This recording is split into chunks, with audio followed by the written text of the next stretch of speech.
Halo semuanya, sekarang saya akan menjelaskan tentang materi desain sistem digital dengan bahan VSDL. Yang pertama, apa itu VSDL? VSDL adalah sebuah bahasa deskripsi perangkat keras yang digunakan untuk mendeskripsikan perilaku dan struktur sistem digital dan analog. VSDL dapat digunakan untuk merepresentasikan tingkat abstraksi yang berbeda, mulai dari tingkat perilaku sistem, aliran data, hingga tingkat gerbang logika dan transistor. Lalu ada tujuan dan kegunaan VSDL. Yang pertama, simulasi dan verifikasi. Yang kedua adalah sintetis. Yang ketiga, dokumentasi. Yang keempat, reusabilitas desain. Yang kelima adalah pengujian. Dan yang keenam adalah standarisasi. Lalu selanjutnya adalah library VSDL. Dalam konteks VSDL, library adalah kumpulan pustaka dan modul lainnya yang berisi definisi dan implementasi yang dapat digunakan dalam berbagai desain. Ini memungkinkan reusabilitas kode dan standarisasi berbagai definisi dan fungsi. Fungsi dari library VSDL. Yang pertama, mengorganisir dan mengelompokkan kode VSDL untuk dapat digunakan kembali. Selanjutnya, menyediakan akses ke standar dan definisi kostum yang diperlukan untuk desain dan simulasi. Lalu ada library standar. IEEE merupakan library standar yang paling sering digunakan. Ini menyediakan paket-paket seperti stdlogik 1164 yang mendefinisikan tipe data stdlogik dan stdlogik vektor yang banyak digunakan dalam desain VSDL. Cara menggunakannya untuk menggunakan library dalam desain VSDL harus dideklarasikan di awal kode dengan perintah library dan use. Ini contoh dari pendeklarasian library dalam VSDL. Dengan kode di atas, kita dapat mengimpor semua definisi dari paket stdlogik 1164 dari library IEEE ke dalam kode. Lalu selanjutnya ada entity VSDL. Entity menggambarkan antarmuka dari suatu desain. Ini mencakup port input dan output. Dapat kita lihat dalam pendeklarasian entity harus menggunakan command entity, lalu diikuti dengan entity name. Entity name ini bebas, bisa preferensi dari kita sendiri. Lalu diakhiri dengan is, lalu di bawah dari pendeklarasian entity ini, kita dapat mendeklarasikan port. Port ini berfungsi untuk mendeklarasikan port input dan output dari sirkuit yang disediakan, misalkan gerbang N. Karena gerbang yang memiliki dua input dan satu output, yang bisa kita namakan A dan B, dan outputnya itu X, maka port name yang pertama bisa kita namakan A dengan direction-nya itu in, dan type-nya itu bisa bit atau stdlogik. Lalu port name kedua itu B dengan direction-nya in juga dengan type yang sama, dengan port name ketiga itu adalah X dengan direction-nya out dengan tipe yang sama. Jika sirkuitnya memiliki dua gerbang, misalkan gerbang N dan gerbang OR dengan input yang sama, maka yang harus ditambahkan adalah outputnya saja. Misalkan output OR ini kita namakan Y, maka nanti ada port keempat yang kita bisa namakan Y dengan direction-nya out juga, dengan tipe data yang sama, bisa bit atau stdlogik. Untuk direction ini sendiri ada tiga, yaitu bisa in, bisa out, dan in out.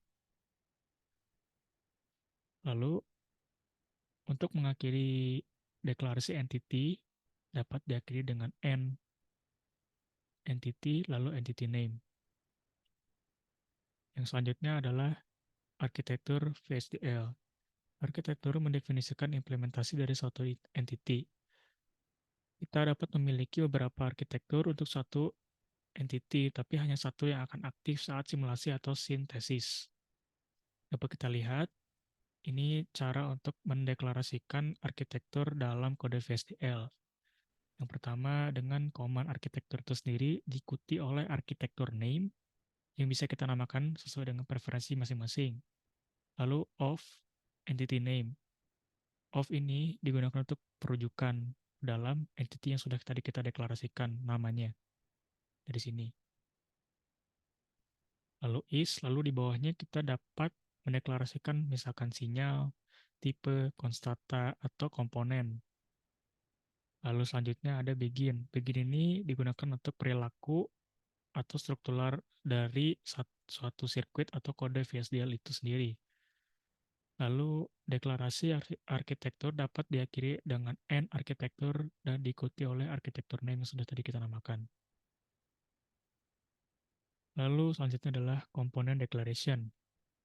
Jika kita ingin menggunakan pemodelan struktural, Anda mungkin perlu mendeklarasikan komponen-komponen yang Anda instansiasi.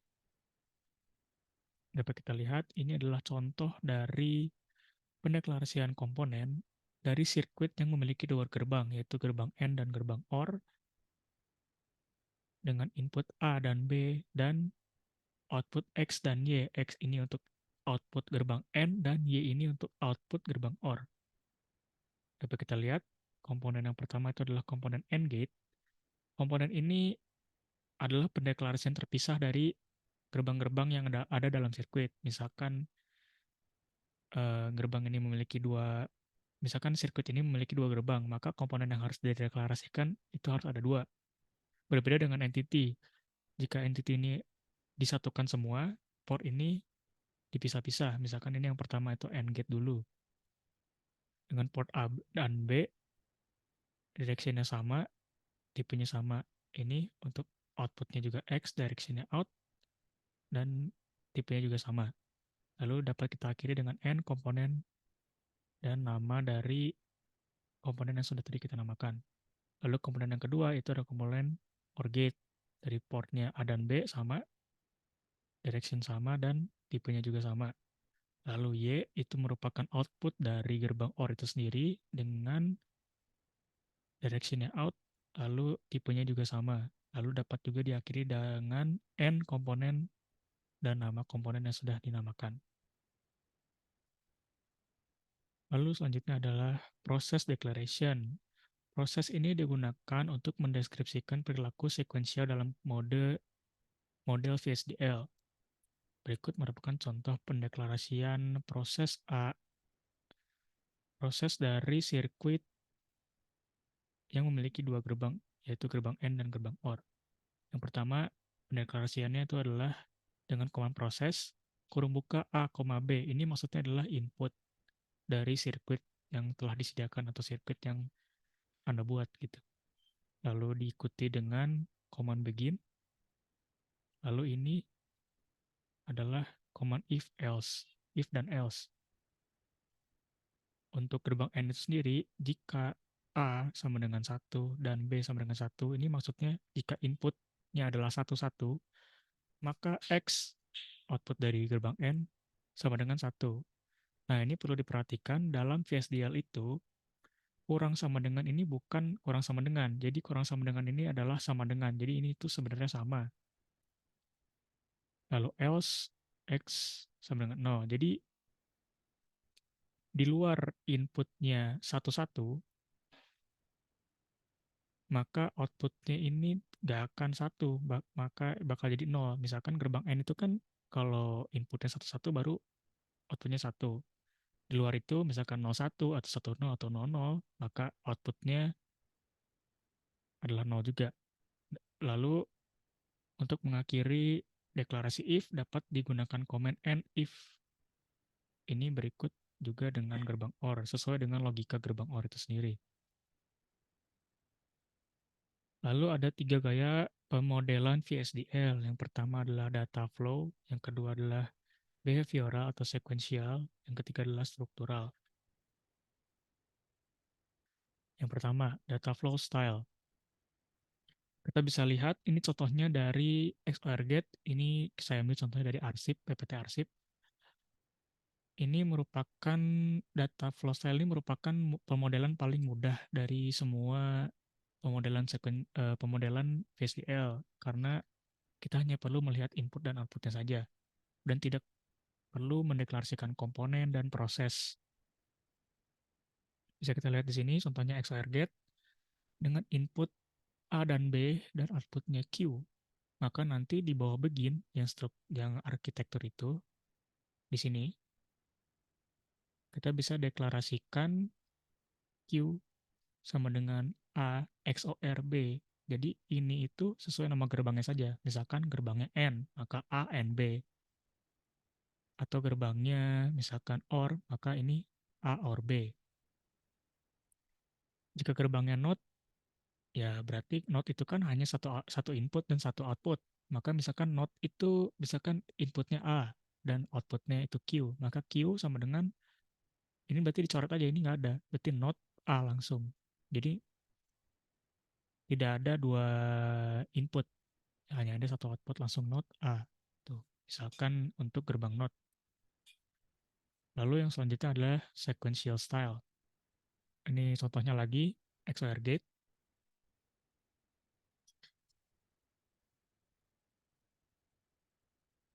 Bisa kita lihat inputnya A dan B dan outputnya itu Q. Ini tadi sudah dijelaskan ya, cara pendeklarasian itu proses, ini untuk pendeklarasian sequential style. A dan B itu adalah outputnya, lalu diikuti dengan begin. If A tidak sama dengan B, then Q sama dengan 1. Maka ini tuh artinya jika outputnya itu nggak sama, misalkan 1,0 atau 0,1, maka outputnya akan 1.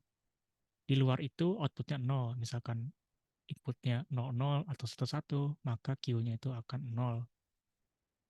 Ini kita dapat untuk mengakhiri pendeklarasian if, gunakan end if, dan untuk mengakhiri pendeklarasian proses menggunakan end proses. Lalu selanjutnya adalah structural style. Ini contohnya agak lebih kompleks. Yang pertama itu XOR gate, dan yang kedua ini adalah sirkuit. Dapat kita lihat sendiri di sini, ini untuk deklarasi di bawah begin dari arsitektur yang di sini. Dan sebelum mendeklarasikan struktural style ini, kita perlu mendeklarasikan komponen yang kayak yang tadi. Komponen yang ini, di sini. Di bawah is, bukan di sini, tapi di sini. Nah, ini U1, U2, U3, U4, U5, ini maksudnya unit. Jadi kita namakan tiap gerbang itu namanya unit. Ini kan gerbang not, gerbang N, dan ini gerbang OR. Gerbang not, atau kita bisa sebut inverter juga, itu kita namakan unit 1, unit 2, ini unit 3, unit 4, ini unit 5. Lalu untuk pendeklarasian struktural style-nya, bisa kita langsung saja, ini misalkan unit 1.2, inverter, ini harus sesuai dengan nama yang tadi di komponen. Ini. Misalkan ini kan komponen AND gate, berarti nanti di sini harus AND gate juga. Tidak bisa berbeda. Nih, harus seperti ini, AND gate. Port map itu untuk menghubungkan port-portnya, menghubungkan port input dan output. Misalkan ini kan unit 1, inverter, port map, A, AI. AI itu output dari gerbang NOT yang di sini. AI itu di sini. Lalu unit 2, inverter port map, B, B1, BI. BI ini output dari inverter kedua, yang unit 2. Nah, yang U3, ini misalkan di sini AND gate, port map, AI, yang tadi kan dari sini, AI, lalu input keduanya B, B, baru output. Jadi, polanya itu harus input dulu, baru output. Mau inputnya 3 sekalipun, harus input dulu, baru outputnya. Outputnya terakhir. Ini kan T3, ini maksudnya output dari gerbang N, unit 3, yang ini, di sini. Gitu, dan seterusnya. Nah, yang terakhir ini merupakan contoh sirkuit. Ini saya juga ambil dari arsip. Sirkuit ini memiliki dua input yang sama untuk 3 gerbang N yang memiliki output yang berbeda-beda. Ini disusunnya dengan 3 pemodelan yang tadi, yaitu pemodelan data flow, behavioral, dan struktural. Ini dapat kita lihat contohnya. Yang pertama ini pendeklarasian library menggunakan library Altera, lalu use. Yang kedua ini library IEEE, lalu use untuk mendeklarasikan library IEEE untuk mengimpor library IEEE ke dalam kode VSDL-nya. Lalu ini yang selanjutnya di bawahnya ada pendeklarasian entity. And example ini merupakan nama dari sirkuitnya. Yang tadi saya sudah jelaskan bisa kita namakan apa aja. Jadi tidak harus an example. Lalu is. Nah, di bawah sini kita deklarasikan port-portnya. A dan B itu port inputnya nih. A, B, input. Ini tipenya std logic, lalu titik koma. Jangan lupa ini titik koma, karena kalau tidak ada titik koma ini kodenya bisa error. Lalu yang kedua ini pendeklarasian outputnya YA, YB, dan YC dengan direksinya out dan tipe datanya std logic. Lalu kurung tutup, titik koma. Lalu kita bisa lihat ini cara mengakhiri pendeklarasian entity dengan add entity dan nama entity yang sudah tadi kita namakan. Lalu selanjutnya adalah arsitektur. Jadi di bawah entity ini kita bisa baru akan mendeklarasikan arsitektur. Ini yang tadi tidak saya jelaskan, pendeklarasian arsitektur harus dengan command arsitektur, diikuti dengan namanya, itu tes. Ini bisa bebas juga, tidak harus tes. Lalu off, ini untuk perujukan, yang tadi sudah saya jelaskan, perujukan ke entity yang sudah tadi kita deklarasikan namanya, an example. Jadi off an example itu ke sini maksudnya. Jadi mengambil data dari sini. Lalu is, nah ini komponen ini untuk struktural nanti yang di sini. Struktural komponen A7408, maksudnya ini gerbang N. Kode gerbang N itu kan 7408. Ini komponen, ini namanya. Yang tadi saya sudah jelaskan, namanya ini bebas, boleh apa saja. Lalu portnya A dan B, in, std logic, dan ini komponen ini untuk gerbang kedua. Jadi dimaksudkan untuk gerbang kedua saja, yang YB. Maka outputnya hanya ada YB out std logic. Lalu dapat diakhiri oleh N komponen. Lalu selanjutnya ini adalah begin. Yang pertama, gerbang A ini, gerbang yang YA ini, gerbang pertama ini dideklarasikan oleh dengan data flow model. Ini dapat kita lihat nih, data flow model YA. Tadi sudah kita pelajari cara untuk mendeklarasikan data flow, yaitu tinggal outputnya apa, YA sama dengan inputnya A, N, B. Sudah, cuman hanya sampai situ. Lalu yang kedua untuk YB itu menggunakan struktural model. Ini N2 ini maksudnya unit dari, jadi dinamakan gerbang kedua ini adalah N2 maksudnya. Jadi N2, tik 2, A, underscore 7408 yang tadi sudah dinamakan sesuai komponen. Lalu port map, inputnya apa, A, B, lalu koma, outputnya YB. Sudah, kurung tutup dan titik koma. Lalu untuk behavioral model, YC untuk gerbang terakhir, YC, ini pertama proses, A, B ini inputnya. Lalu begin, if A sama dengan 1, dan B sama dengan 1, karena ini gerbang N. Dan YC atau output dari gerbang N ketiga ini akan sama dengan 1. Jika di luar ini, ketentuan if-nya, jika inputnya itu 00 atau 01 atau 10 di luar ini, maka else YC sama dengan 0. Dapat lalu diakhiri dengan end if dan end process. Lalu untuk mengakhiri seluruh arsitektur ini, digunakan end arsitektur test, namanya jangan lupa. Mungkin sekian dari penjelasan materi desain sistem digital pada hari ini dengan materi VSDL.